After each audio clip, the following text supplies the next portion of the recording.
So yesterday, we got on Rashad Jennings for putting the Giants' business in the streets. Yes, they made a terrible offensive call that, of course, we all saw cost them the game on Sunday Night Football. Well, via the New York Post, Jennings formally apologized to Eli, Tom Coughlin, and the New York fans for essentially throwing those two under the bus.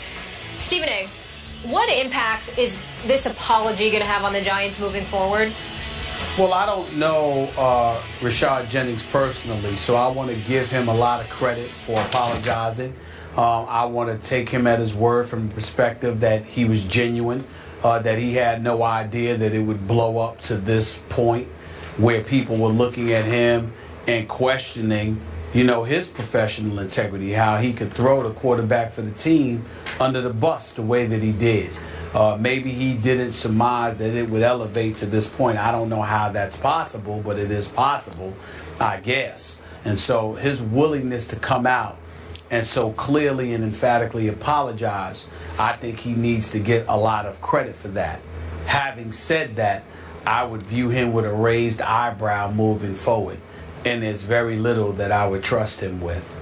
Because if you could take the action of throwing a two-time Super Bowl champion under the bus like that, I don't know if you can be trusted with much. I can trust you to play. Doesn't mean I can't be your teammate or anything like that.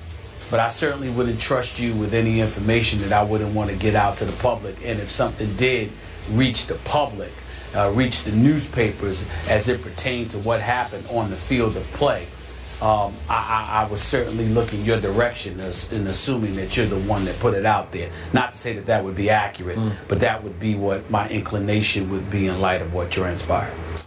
I like everything you just said. Obviously coming from a Giants fan, Molly's a Giants fan. I'm not, but I did think it was big of this man to apologize. He's 30 years of age, so he's been around for a while. He knows how the game is played on and off the field. It still doesn't make it right what he did to not only his quarterback, but he put his coach in a tough spot and the offensive coordinator in a tough spot with what he said. So do I think going forward this makes the Giants closer or better? No, I don't. And I'm with you. I would look a little sideways at this man. I'd let him perform on the field, but I wouldn't be so sure about him as my teammate. And I'm going to say it again. I still question Rashad Jennings' assertion that on the second play that he carried the ball, that he could have easily gotten to the end zone, that he went the wrong way and then found a soft spot to land. That's not the play I see on tape. Maybe I don't know what I'm talking about, but it looked like the Cowboy defensive line just flat out defeated the Giants' offensive line and that he had nowhere to land except right there. Big assertion to be made is the fact that he went to extraordinary lengths to cover his own self at the expense of a teammate. Yes, very, very true. All right, more First Take after the break. Keep it here.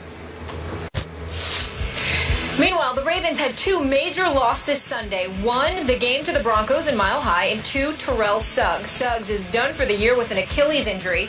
The team has picked up Jason Babin, who was released by the Jets at Final Cuts, to step in for him. Suggs tweeting this: "Chin up, Ravens Nation. We've been here before.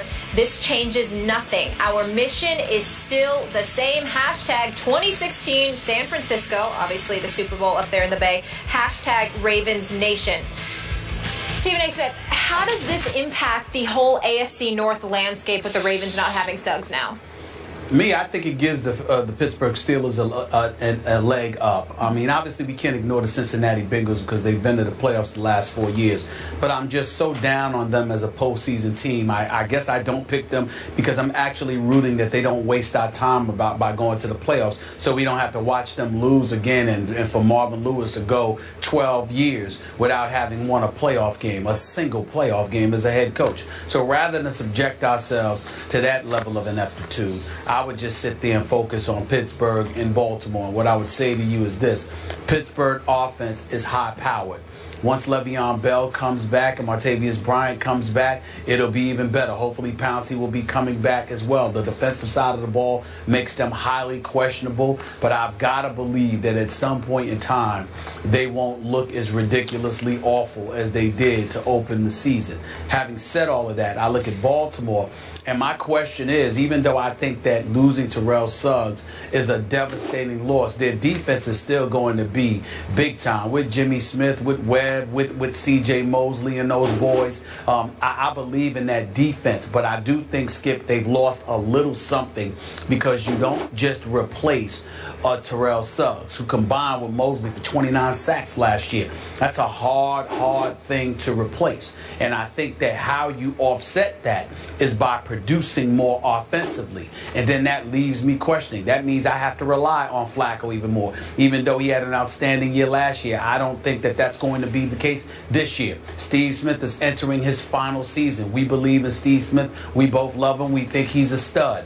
But Torrey Smith is gone. And when I look at what they have in Perriman, we just don't know what he's going to be able to deliver. So all of those things being considered, even though I like Forsett a lot and what he's capable of doing, everybody knows him now. He's not going to surprise anybody. I just think the loss of Suggs from a motivational perspective as well as from a production perspective, you don't just lose him and things remain the same. Even if it's just a little bit, you've lost something.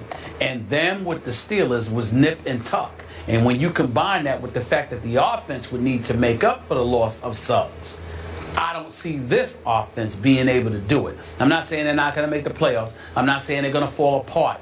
But I no longer perceive them as my division winners in the AFC North because I think losing Suggs is going to cost you something. I refuse to believe a player of that magnitude being gone means nothing. I hear what you're saying, and yet I still like the Ravens to win this division. I still have Pittsburgh winning a wild card. But listen, I like the heck out of Terrell Suggs, I should say. Yep. I've had many battles with him on this show, but I respect the heck out of him on the football field. Unfortunately, his other Achilles just snapped. He's had two of them now on both sides. That's just freakish, flukish, bad luck.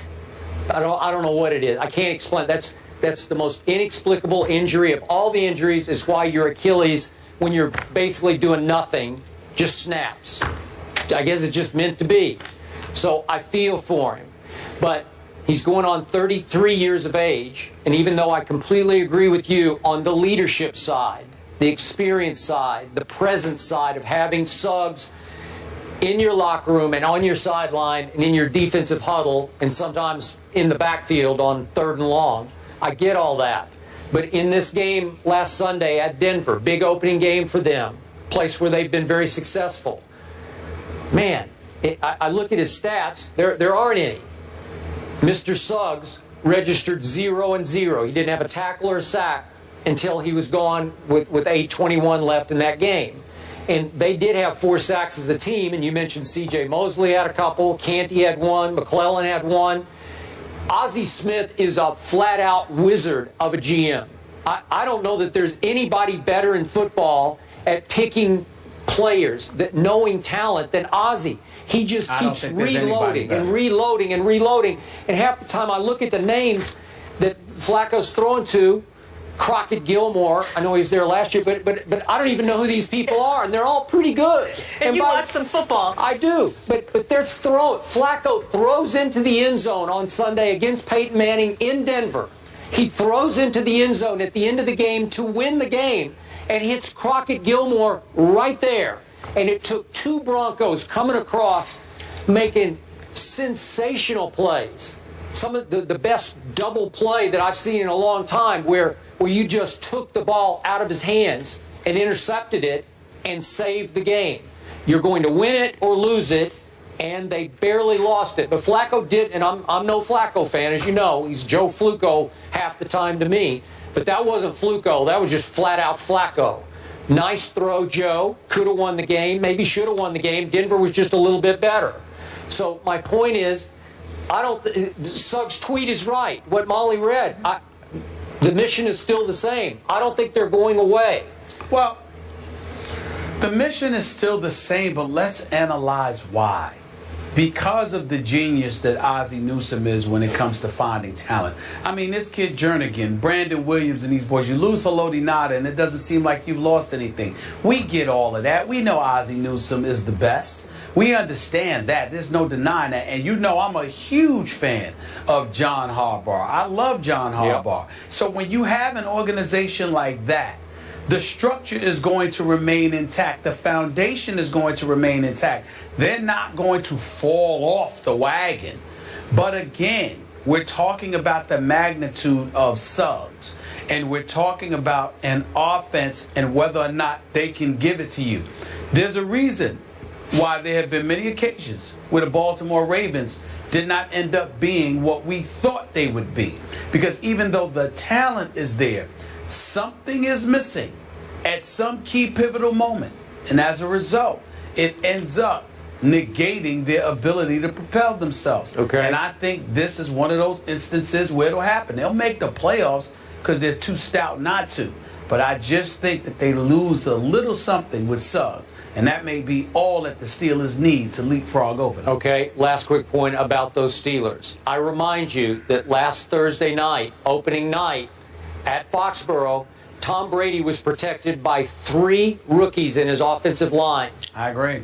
And this kid running the ball behind Tom Brady, the kid that Rex can't remember his name, that kid had been out of football for 2 years, and they got away with him running and catching the football and torched the Pittsburgh defense. I'm just not sure it's good enough to stand up to win this division. Well, I agree with you. The Steelers' defense is definitely suspect. Shazier and Jarvis Jones definitely need to step up. Timmons needs to get in their head and get them to produce something. Yep. And my God, can I please get some kind of pass rush? Pretty please, with Sugar on top. Can somebody on the Pittsburgh Steelers record some sacks? I mean, good Lord. So, Stephen A., you have the Steelers winning the division. Skip, you have the Ravens and the Steelers getting in with a wild card? Yep. All right, here's the AFC North matchups this weekend. 49ers at Steelers, that's a good one. Chargers, Bengals, Titans, Browns, Ravens at Raiders. Beast Mom, I didn't write this, you're all wrong for that. That was funny though. Marshawn's mom takes to Facebook and blasts the Seahawks play calling. Mark Schlereth is in the house. He joins the desk to offer his thoughts as well. Don't miss it after the break.